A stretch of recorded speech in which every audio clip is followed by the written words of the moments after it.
Assalamu alaikum wa rahmatullahi wa barakatuhu.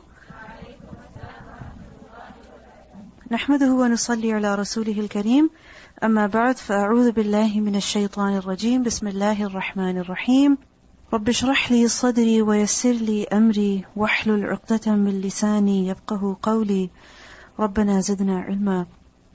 Lesson number 248, Surah Al-Mu'min, ayah number 23 to 55. وَلَقَدْ أَرْسَلْنَا مُوسَى بِآيَاتِنَا وَسُلْطَانٍ مُبِينٍ.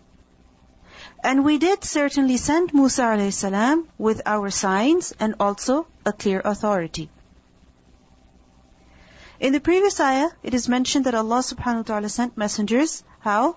With bayyinat, with clear evidences. To who? To their people. So that the truth would be obvious to them. But what was the reaction of most people to their messengers? Of denial. Of jidal. That instead of accepting the truth, which was blatant, which was very clear, their reaction was of denial. It was of jidal, arguing, disputing with the signs that Allah had sent. And over here, we see the example of Musa alayhi salam that is being given. So Musa alayhi salam, he was sent with ayat. And these ayat are miracles. Because Musa alayhi salam was given many miracles, isn't it so? First of all, it was a staff through which he performed many other miracles. The staff would turn into a snake. Then in front of the magicians, how he defeated all the magicians with that staff. And similarly, the sea was parted with the staff. Along with the staff, he was also given the glowing hand. That was also a miracle. And we learn in Surah Al-Isra, ayah number 101, that وَلَقَدْ آتَيْنَا مُوسَى تِسْعَ آيَاتٍ بَيِّنَاتٍ. That Musa alayhi salam was given how many ayat bayinat? A total of 9. So besides the staff and the glowing hand, there were 7 other signs. Which ones were they?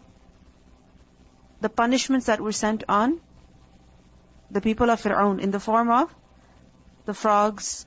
What else? The locusts, the lice, right? And also the water turning into blood, right? And also the famine, right? The famine. So, وَلَقَدْ أَرْسَلْنَا مُوسَى بِآيَاتِنَا. And besides the ayat, Allah also gave him وَسُلْطَانٍ مُبِينٍ, a clear authority. The word sultan is used for authority. It's also used for power, strength. And it's also used for evidence, hujjah. Because when you have an evidence against someone, then you have the power to prevail over them. You can defeat them very easily. So Musa alayhi salam was given the power, the strength of presenting evidences. Just imagine he went to the court of Fir'aun. And going to the court of Fir'aun is not something small. Especially speaking against Fir'aun, telling him, let the Bani Israel go, that was not something small at all. And we see that Fir'aun constantly, he was provoking Musa alayhi salam, trying to say negative things, and trying to distract people away from what Musa alayhi salam was telling him. But Musa alayhi salam, he remained firm in presenting one evidence after the other. Isn't it so? We have learned earlier, in various parts of the Qur'an, that how he was able to convey the message. He was able to present Tawheed. And despite the situation that he was in, he did not become shaky. Rather, he clearly presented the truth. So this is what Sultan Mubin is. That no matter how much Fir'aun opposed him, no matter how much Fir'aun criticized him, no matter how much he tried to distract people away from what Musa alayhi salam was saying, Musa alayhi salam remained firm. So Sultan Mubin refers to what? What does Sultan Mubin refer to? This clear authority, the power of presenting evidences, proofs, clarifying the truth. And the details of all of this are mentioned in Surah Al-Shu'ara, ayah number 16 to 28, and also many other parts of the Qur'an. إِلَى فِرْعَوْنَ وَهَامَانَ وَقَارُونَ. To Fir'aun, Haman, and Qarun. Meaning Musa alayhi salam was sent to who? Fir'aun, Haman, and Qarun. Who's Fir'aun? The king, right? The king, the supreme authority of Egypt. At the time when Musa a.s. was sent over there. So he was the ruler of the Egyptians. And he had under them not just the Coptics, but also the Bani Israel. And remember that Fir'aun, he was absolute authority in Egypt because he had both political as well as religious power. No one was above him. Because he claimed to be God and he was also the king. So who could refute him? Who could speak against him? Who could challenge him? Who could do anything to him? Nobody could in his nation. And Haman, who was Haman? The wazir, the minister, the advisor of Fir'aun. And Qarun, who was Qarun? It is said that he was the treasurer of Fir'aun. Because Qarun, he was actually from the Qawm of Musa a.s. He was actually from Bani Israel. But because he was extremely wealthy, he joined Fir'aun, and Fir'aun also welcomed him in, and he became the treasurer of Fir'aun. We learn in Surah Al-Qasas, ayah 76 about Qarun, that إِنَّ قَارُونَ كَانَ مِنْ قَوْمِ مُوسَى فَبَغَى عَلَيْهِمْ. That Qarun was from the people of Musa, but he tyrannized them. وَآتَيْنَاهُ مِنَ الْكُنُوزِ مَا إِنَّ مَفَاتِحَهُ لَتَنُوءُ بِالْعُصْبَةِ أُولِي الْقُوَّةِ. And we gave him of treasures whose keys would burden a band of strong men. This is how wealthy he was. So Musa a.s. was sent to all three of them, Fir'aun, Haman, and Qarun. Was he sent to the Bani Israel as well? Of course. Was he sent to the Copts as well? Of course he was. But these three men, who were they? The leaders of that nation. They were at the top of that nation. And if the message was for those who were at the top, those who were the leaders, obviously it was also for those who were under them. So إِلَى فِرْعَوْنَ وَهَامَانَ وَقَارُونَ فَقَالُوا سَاحِرٌ كَذَّابٌ. But they said, Sahir, a magician, Kadhab, a liar. They said this to who? Musa a.s. Meaning what he performs, what he's showing, this is mere magic. The miracles that he has shown, this is all magic. And Kadhab, he is a liar in what he claims of prophethood, or in what he claims of the oneness of Allah. When Musa a.s. went to the court of Fir'aun and showed them, Fir'aun, Haman, Qarun, the manifest signs, the miracles, and also Sultan Mubin, the evidences, their reaction was of what? That Musa a.s. is only, na'udhu billah, a magician and a liar. Why a magician? Because of the miracles that he performed. And why a liar? Because of the evidence that he was presenting for Tawheed. We learn in Surah Al-Isra, ayah 101, وَلَقَدْ آتَيْنَا مُوسَى تِسْعَ آيَاتٍ بَيِّنَاتٍ فَاسْأَلْ بَنِي إِسْرَائِيلَ إِذْ جَاءَهُمْ فَقَالَ لَهُ فِرْعَوْنَ إِنِّي لَأَظُنُّكَ يَا مُوسَى مَسْحُورًا. And we had certainly given Musa a.s. 9 evident signs. So asked the Bani Israel, when he came to them, and Fir'aun said to him, Indeed, I think, O Musa, that you are affected by magic. Over here we see that he called him a magician. Over there, affected by magic.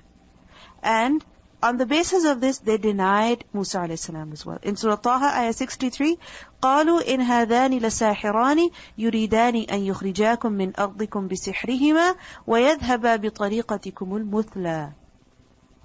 That they said, indeed, these are two magicians. Who? Musa and Harun. They are two magicians. And they want to drive you out of your land with their magic and do away with your most exemplary way. Also we learn in the Quran that when the magicians, they believed, what was the reaction of Fir'aun? He said that Musa is your leader, the one who has taught you magic. Right?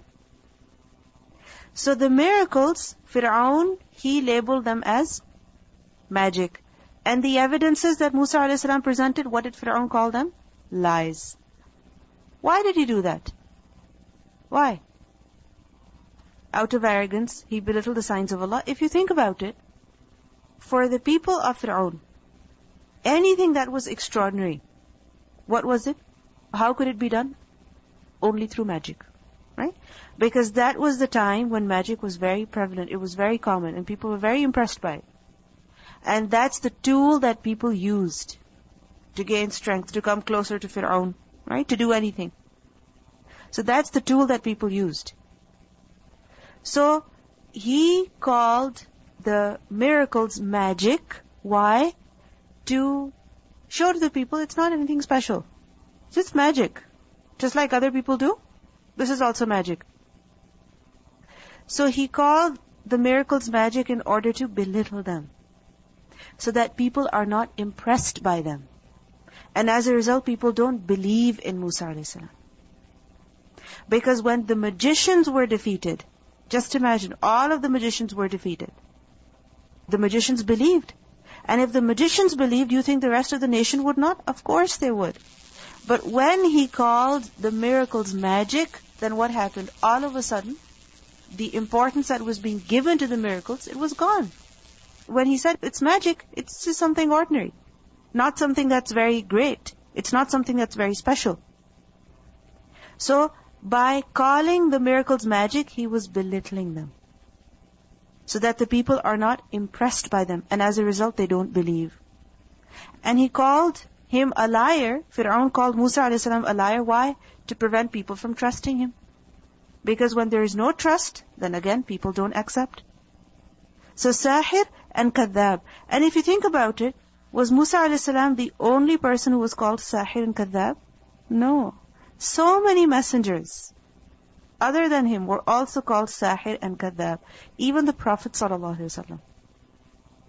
Wasn't he called a magician? Wasn't he called a liar? Many, many times.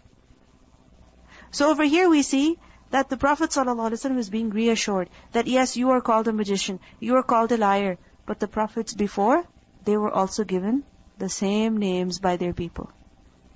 But at the end, see who was victorious. So, do not grieve. And one thing that we learn from this ayah is that the opponents of the messengers have been of various types, and different things have prevented people from accepting the truth. If you look at Fir'aun, he is the symbol of authority, isn't it? He had sulta, he had authority, he was a sultan. If you look at Haman, he is a symbol of wizara, right? Of being close to the king, of having authority as well.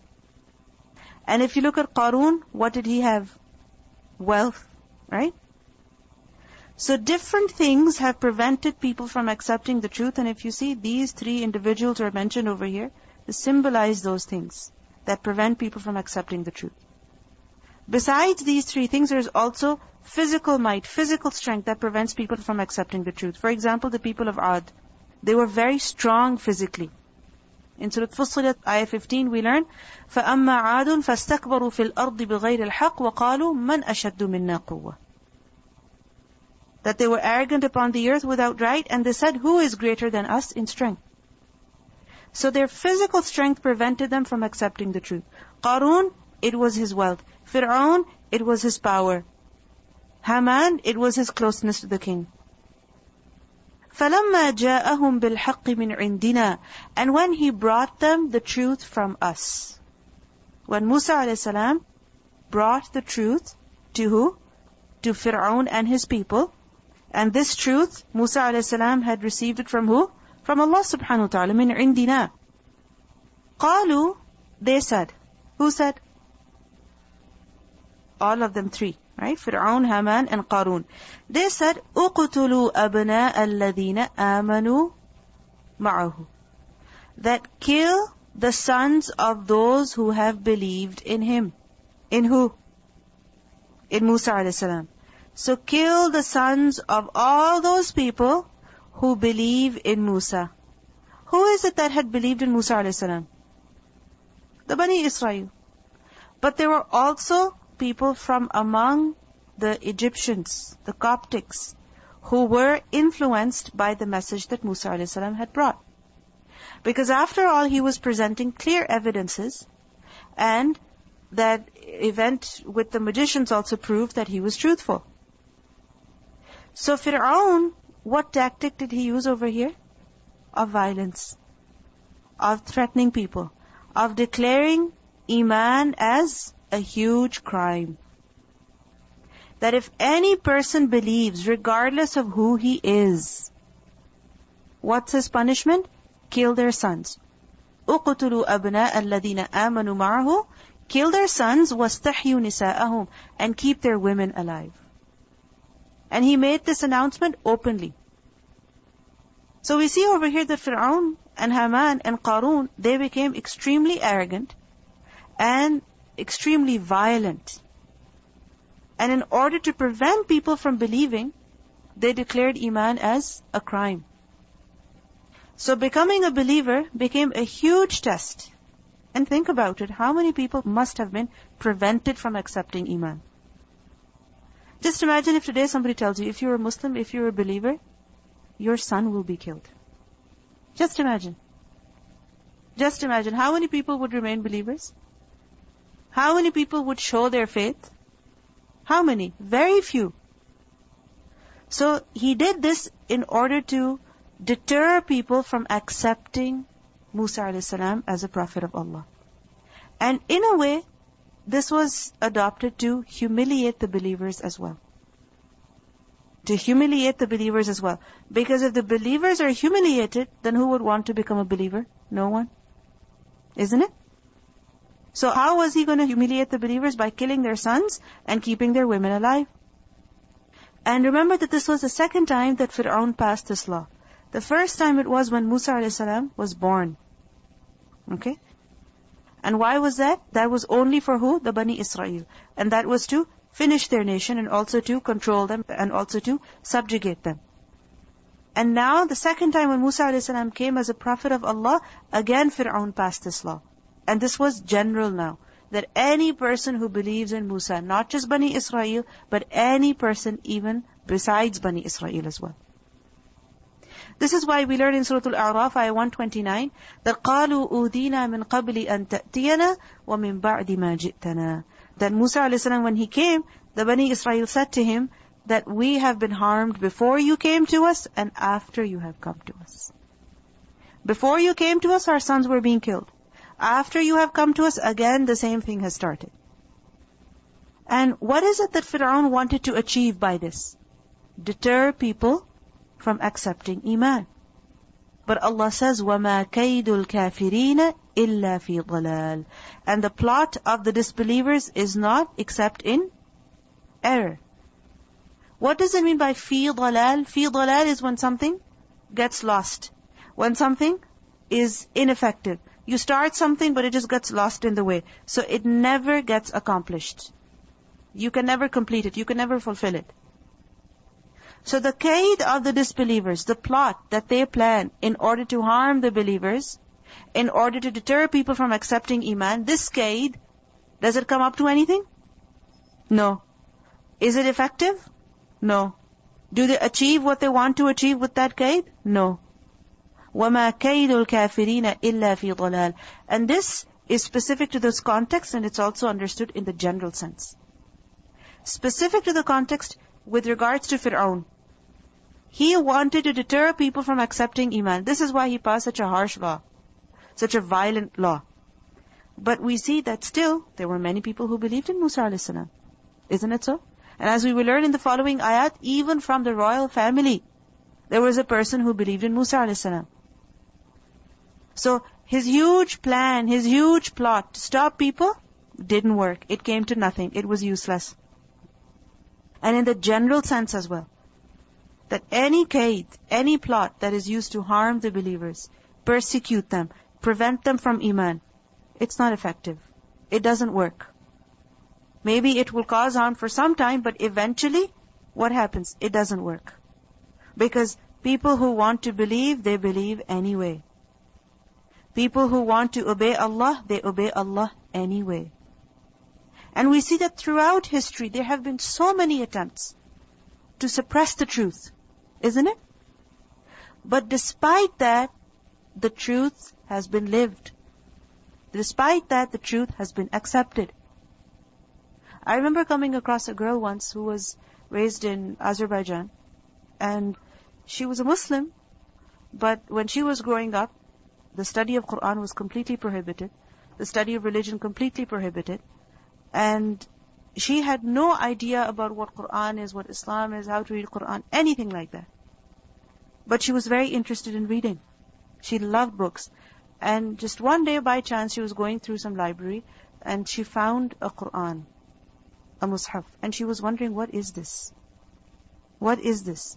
And she became curious, and from there, she started her search. And she ended up learning so much about religion, so much about Islam. And she went to the Islamic university as well abroad, and she learned so much. And it's amazing. It's a living example of how truth is suppressed, but still, you cannot hide the truth completely. وَمَا كَيْدُ الْكَافِرِينَ إِلَّا فِي ضَلَالٍ. There have been so many attempts, but still the truth has survived. The believers have always been there. وَمَا كَيْدُ الْكَافِرِينَ إِلَّا فِي ضَلَالٍ. وَقَالَ فِرْعَوْنُ. And Fir'aun said, ذَرُونِي, leave me. He said this to who? He said this to his chiefs. He said this to his nobles, that leave me, أَقْتُلْ Musa, I will kill Musa. Just leave me, I will kill Musa. وَلْيَدْعُ رَبَّهُ. And he should call upon his Lord. Think about it. Fir'aun, he said, أَنَا رَبُّكُمُ الْأَعْلَى. He said, I am your greatest Lord. And he was of supreme authority in Egypt. No one could stop him from doing what he wanted to do. But still, when it comes to his desire to kill Musa a.s., he says to his chiefs, ذَرُونِي, leave me, meaning allow me to kill Musa. Just imagine. Allow me to kill Musa. As if he's saying that people are preventing me from killing Musa.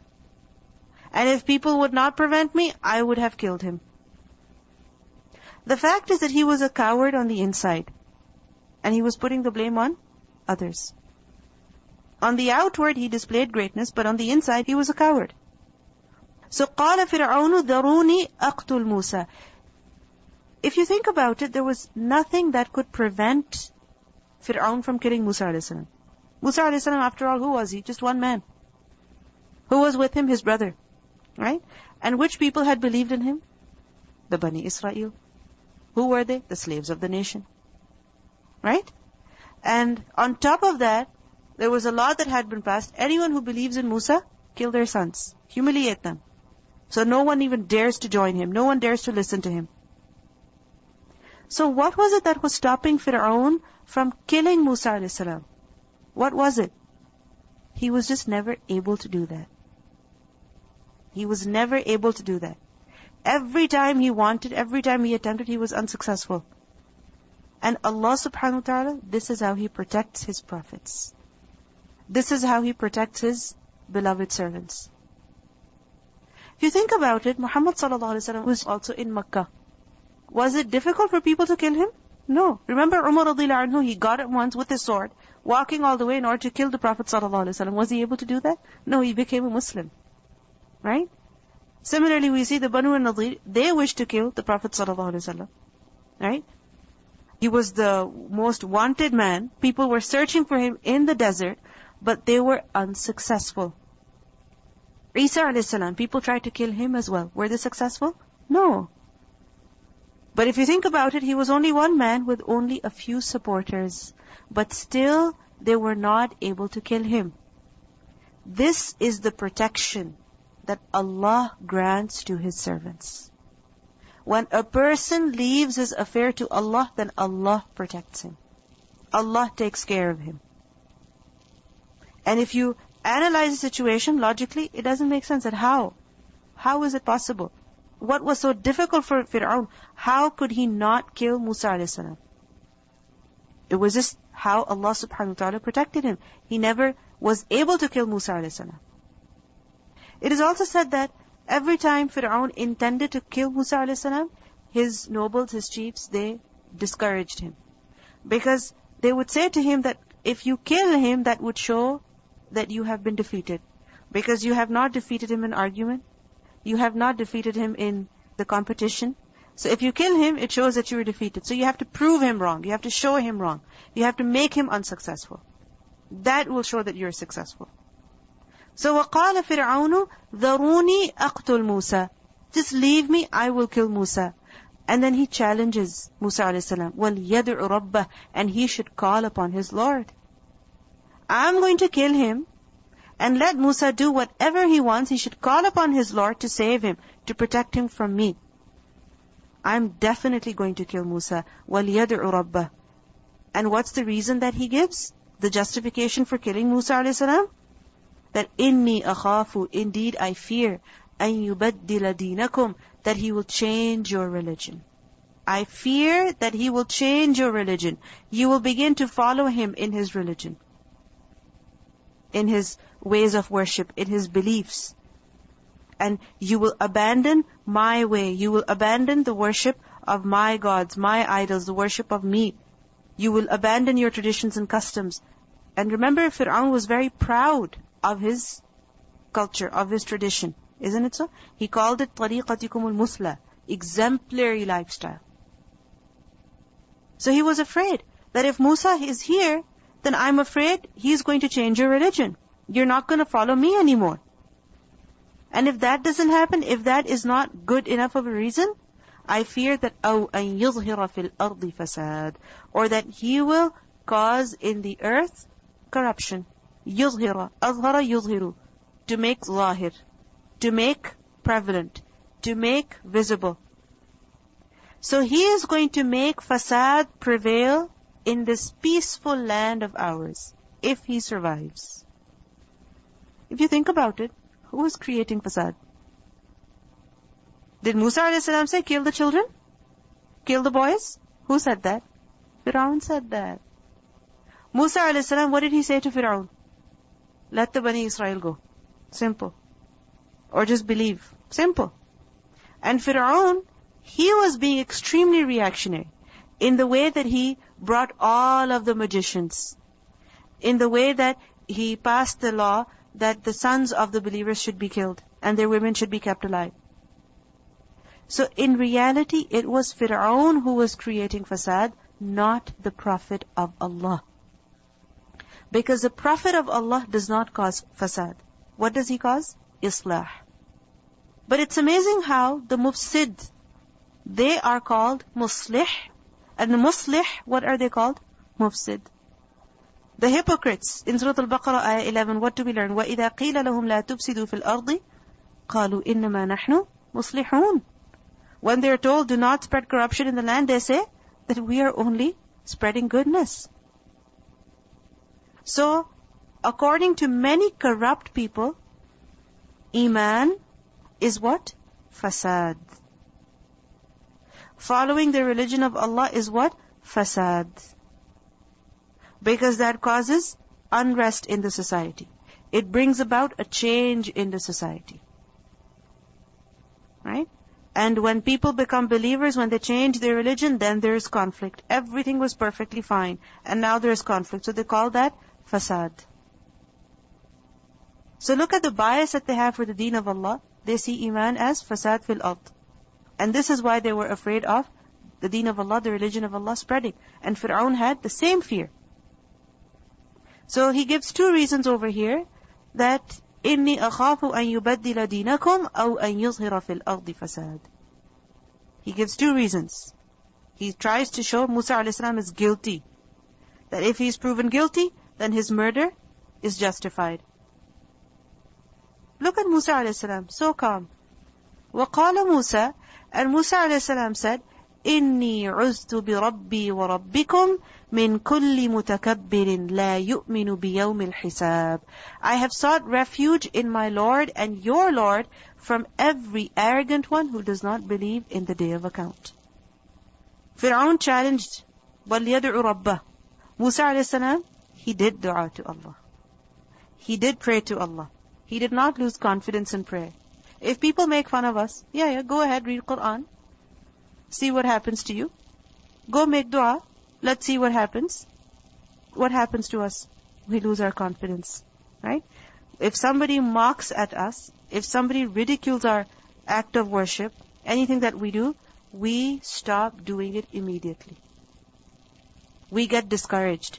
Musa a.s., he does seek refuge with Allah. And he says, إِنِّي عُزْتُ بِرَبِّي. Indeed, I have sought refuge with my Lord. And He is not just my Lord, but also وَرَبِّكُمْ, and your Lord. Who does you refer to? Fir'aun and his people. That whether you believe in Him or not, He is still your Lord. And He is my Lord, your Lord. He is my Khaliq, your Khaliq, my Malik, your Malik, my Mudabbir, your Mudabbir. إِنِّي عُزْتُ بِرَبِّي وَرَبِّكُمْ, the real Lord. And I have sought refuge with Him against who? مِن كُلِّ مُتَكَبِّرٍ, against every mutakabbir. Who is mutakabbir? An arrogant person, rebellious person. Arrogant to accept the truth. Extravagant. And you see, a mutakabbir, arrogant person, does he accept anything that's right? No. What's he concerned about? Only himself. Selfish. Mutakabbir.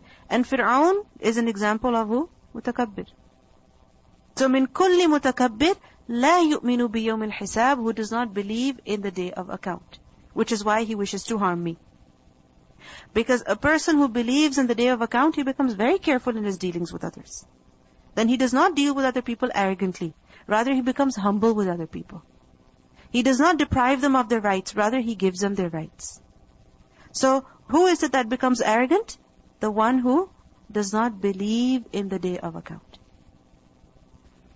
Because what do we learn? A person who has even a little bit of arrogance in his heart, can he enter Jannah? No. He cannot. So a person who has yaqeen in the day of hisab, he will not be arrogant. So Musa a.s. says, إِنِّي عُزْتُ بِرَبِّي وَرَبِّكُمْ مِنْ كُلِّ مُتَكَبِّرٍ لَا يُؤْمِنُ بِيَوْمِ الْحِسَابِ, who does not believe in the day of account. And if you see over here, Musa a.s., he doesn't defend himself in the sense that, no, I don't create fasad. He doesn't threaten Fir'aun that, okay, bring it on. I also have something against you. No. What does he do? He turns to Allah. Look at the threat. Musa a.s. could be killed. And it's Fir'aun who is saying, I'm going to kill. Just imagine.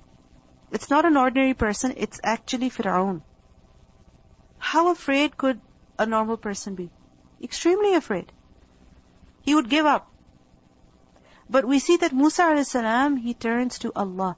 And this is something very, very important that we have to learn.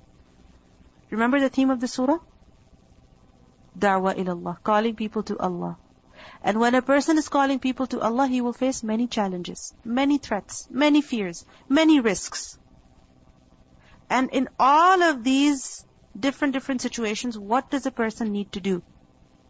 He has to turn to Allah. He has to hand over his affair to Allah. Remember earlier we learned in the surah that إِلَيْهِ الْمَصِيرِ, to Him is the return. That every matter, every problem of yours, take it to who? Allah. Somebody threatens you? Seek refuge with Allah. Seek protection from Allah, with Allah, against your enemy. So here a practical example is being given that Musa a.s., look at the situation that he's in, but he is seeking protection with who? Allah subhanahu wa ta'ala. And now, look at how Allah subhanahu wa ta'ala helps him. That وَقَالَ رَجُلٌ مُؤْمِنٌ, and a believing man, he spoke up. A person who was a believer. Believer in who? In Musa a.s. When he heard that Fir'aun had decided to kill Musa a.s., he spoke up.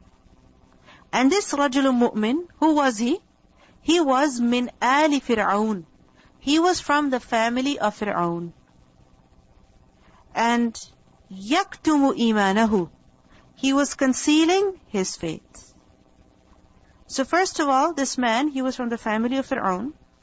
And secondly, he was concealing his faith. He was a believer, but he had not publicized his faith. He had not declared his faith. Why? Fear? What kind of fear? You see, declaring one's faith at that time, in that place, in that court, in the court of Fir'aun, was not something small. It meant you're finished. Isn't it so? Because Fir'aun had made a general statement. Any person who believes in Musa, his sons, should be killed. So it wasn't that this man was a coward, no way. Because if he was a coward, he would never speak up. The situation demanded from him that he should conceal his faith.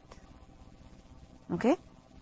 Like we learned that even at the beginning, in Makkah, when the people believed in the Prophet ﷺ initially, everybody did not openly declare their faith. Because if they declared their faith openly, then that would bring about a lot of persecution, a lot of difficulty. Okay? We think you should be confident, you should be bold, don't use any wisdom. If you believe in something, go say it. But the thing is, if you go say it, you will invite unnecessary trouble. So, use wisdom. Use wisdom and do only that which is necessary, and don't invite unnecessary trouble. You understand? Because sometimes we become very emotional. Very emotional. And we don't use our mind. And we say such things which only invite trouble. Don't say such things. What's the need? What's the purpose? What's the objective? There's no need. So, be careful in what you say, how you say, and avoid unnecessary trouble. And we see that this man did the same thing. And because he had not declared his faith yet, this is why he was also able to defend Musa alayhi salam. Because if he had declared his faith, then people would not pay any attention to him. He would be humiliated, put behind bars or something or the other like that. But because nobody knew he was a believer, it was as though a third person was speaking in defense of Musa alayhi salam.